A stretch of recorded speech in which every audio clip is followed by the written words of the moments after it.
Hey guys, Alex here, On Point Leather.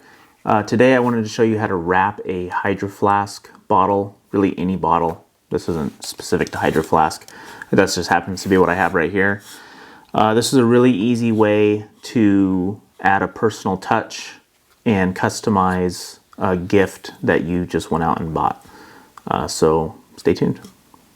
The first thing that we're going to want to do when we start to wrap a bottle like this is we need to get our measurements in. So, thing to take into consideration, this one comes with a little rubber traction pad down here. And then it also has your Hydro Flask logo up here. If branding is important to somebody, then you don't want to cover this up because Hydro Flask isn't off-brand. So we want to make sure that the leather doesn't come over our traction pad and also doesn't want to cover up our brand. Maybe you want to cover up your brand. That's up to you.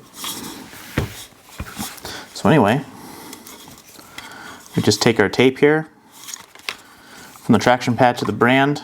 It's about 4 3/4 inches. Make it 4 inches. Just give us some room in here. Doesn't have to be an exact fit. And then going around the bottle, wrap our tape around, and it lands at 9 1/4 inches. So we'll say 4 inches by 9 1/4 inches, and we'll cut that rectangle out. So when you're cutting out leather, you want to be smart about where you're taking your pieces from. Look for things like Mars. If you can see that, this thing has it's a hole. Actually, you can put my finger through it. There's also a brand that this piece of leather came with. Looks like a AT. So if you want a brand on your leather, then you'd want to be sure to pattern your piece to where it's going to be incorporated. If you don't want a brand, then you're going to want to cut around it. And also you don't want to take a big chunk just right out of the center of your hide and waste all that leather around there to where it's unusable. I'm lucky enough that this scrap end essentially has a 4 inch by 9 inch rectangle right there in it. So we'll cut that out.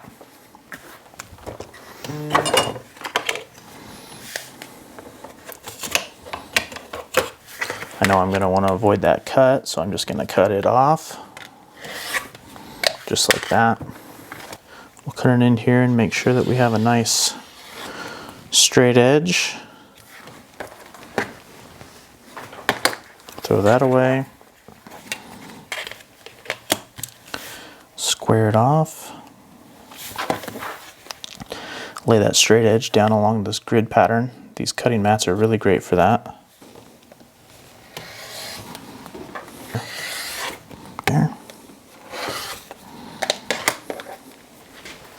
Let's wrap it around our bottle here.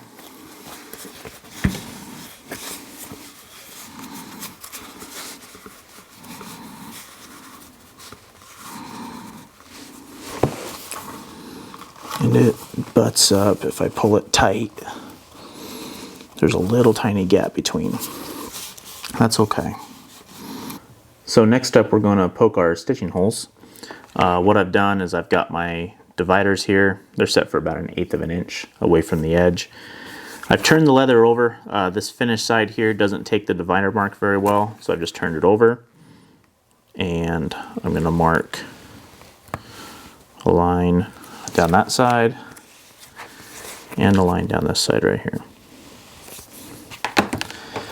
I am going to use the 3mm pricking irons. So when you start these, come to the edge of your leather and overhang one prong off of the leather.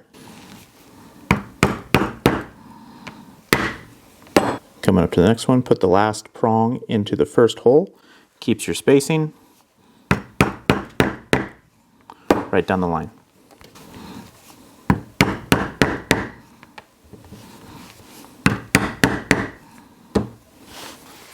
Okay, so now the holes are pricked and it's time to put it on there and sew it together. Okay, so I think that this light blue thread is going to look pretty up against this vibrant pink. In fact, the 3 colors together I think are going to look really nice. This is sewing machine thread. You can hand sew with it. It's not as nice as hand stitching thread though, so just know that there is a reason that the threads are different. This can be done. It's just annoying, but it's worth the struggle to me to get the color contrast. For doing a wrap stitch like this, I think a curved needle is going to be best. Now that we have this cut out, what I'm going to do is I'm going to take it to the heat imprinting machine, and I'm going to put my mark on it. All right, let's sew it on. So I have the maker's mark on here. It's really hard to see, just the nature of this style of leather in the print.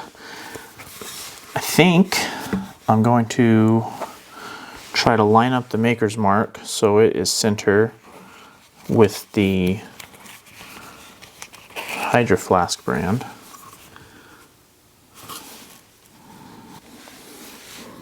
So two more things I'm going to do before we get started is, one, I'm going to take my awl here and I'm going to widen out the holes that the pricking iron left, just to help the needle slide through a little bit easier.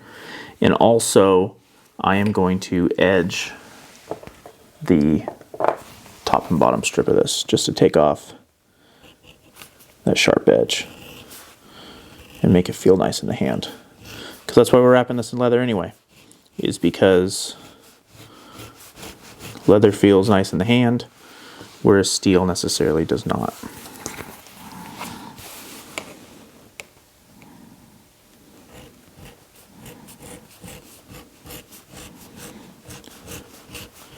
These softer leathers don't always edge so nicely. Having a sharp edger definitely helps.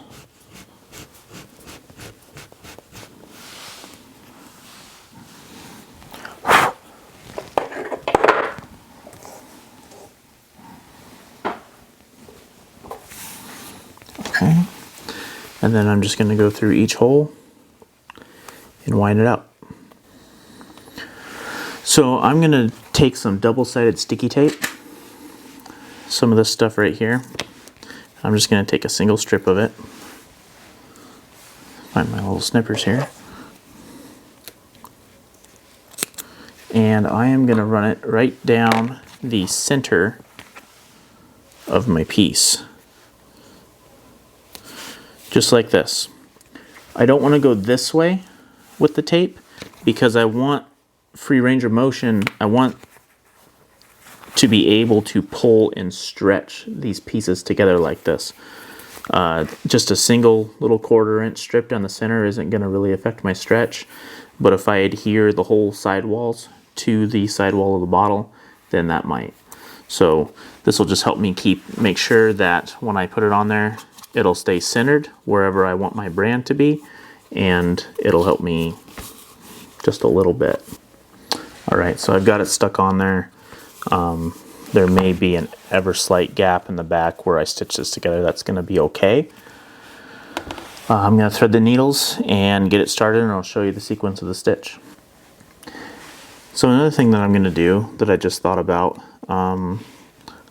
this wants to flop open. Of course, it doesn't want to take the shape of the bottle right away. I'm going to cut some little strips of this tape, and I'm going to put them on the bottom ends where I'm not yet. I need to stitch all the way down there. And that is just going to help keep these in place while I'm sewing so they're not falling off on me the whole time and I have to fight multiple things at once. So I think that doing that is going to save me a lot of time.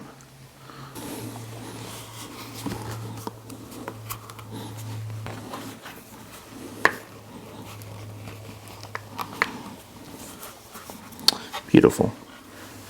Just like so. Now I can stitch down here with one less thing to fight.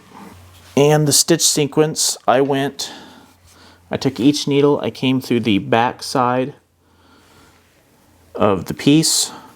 So now I have 2 needles, just like this, and it's sewn like this, and I'm going to do a crisscross back and forth stitch.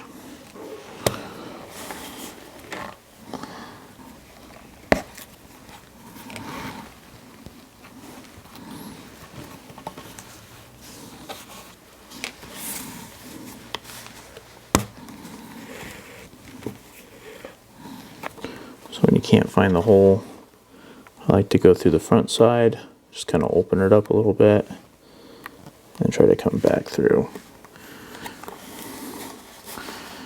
Usually lets me see where it's at. And as we sew, we're going to try to continue to pull things tight as we go along. Just like this. So one thing I do is I grab the needle here with a pair of duckbill pliers, because it's just kind of hard to get through these holes. Helps out a lot if you have something like that. And then, what do we have going on here? As I go down, I just make sure to tighten with each passing stitch. Make sure it's lined up. Give it a tighten. And as you work your way down the side here, your top pieces are just going to stay tightened. Okay guys, so we have gone down the entire length of the wrap. Everything's centered up the way I wanted it to be. Feels good on here. Now we're going to try to finish it up. Okay, so to finish this, I'm essentially going to go backwards. So I'm going to take this thread, I'm going to come to here, and then just bounce it back. I'm gonna line the threads back up against themselves a few times. These curved needles are absolutely essential for a project like this.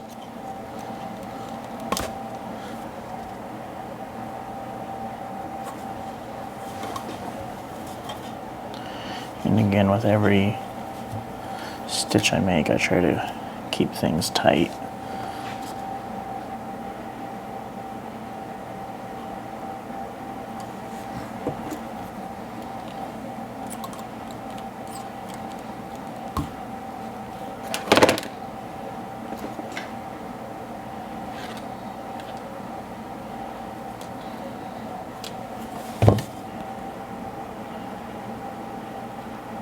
Through the hole, just like that.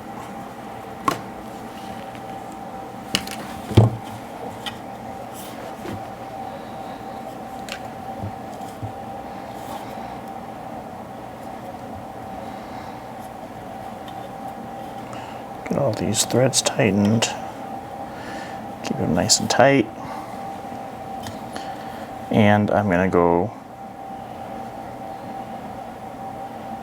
over and under the next couple up again, and I'll show you what that looks like when it's done. Okay, so I have stitched up twice now. It's actually quite difficult to do. If it wasn't for the curved needles, I wouldn't have been able to do it at all. The hard part is not loosening everything and also not piercing the existing thread that's in these holes. So what we're going to do now, we can keep going. The stitch doesn't look amazing as you backstitch. I like the way it looks going down. I don't love the next two stitches up, but they're important because we don't want things to unravel. I'm going to take this thread burner and I'm going to burn these edges right here. And this is how I cut the thread. Heat that up. And I just come right across it with that hot thread zapper and touch it in. Now that thread is burned. So be careful not to touch this to the thread that you don't want burned. And there we go. Okay, so it's done. As you can see, the brand here, it's there. It's hard to see with the eye. You can look at it, but it didn't come out great. It's just the texture that they put on this leather. This has a finished top to it.